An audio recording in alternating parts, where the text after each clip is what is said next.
मराठा समाजाला आर्थिक निकषावरती आरक्षण मिळणार।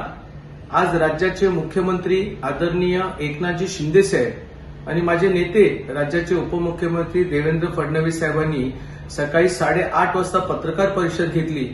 ज्या मुद्द्यावरती महाराष्ट्रामध्ये गेल्या काही महिन्यामध्ये मराठा समाजाला ओबीसी मध्ये समाविष्ट करून घेण्याकरिता कुणबीचे दाखले मिळाले पाहिजेत किंवा जुनी कुणबी नोंदी आज आदरणीय जरंगे पाटलांच्या आंदोलनामध्ये सापडल्या गेलेल्या आहेत आणि त्यालाच अनुसरून आता राज्याच्या मुख्यमंत्र्यांनी 20 तारखेला एक विशेष अधिवेशन घेतलेलं आहे।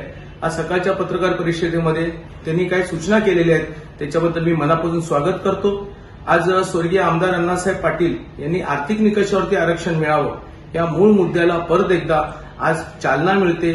स्वर्गीय विनायकराव मेटे असतील, स्वर्गीय देवीदास वडजे सर असतील, अण्णासाहेब जावळे असतील आणि 42 मराठा बांधवांच्या त्यागाला कुठेतरी आता न्यायाच्या स्वरूपामध्ये आरक्षण मिळतं याचा मला आनंद आहे।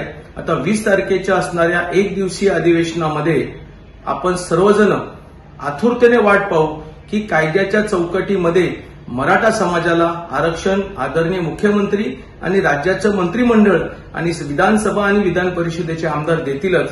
मी मुख्यमंत्र्यांचं, उपमुख्यमंत्र्यांचं सर्वांचं मनापासून या ठिकाणी स्वागत करतो। एबीपी माझा, उघडा डोळे बघा नीट।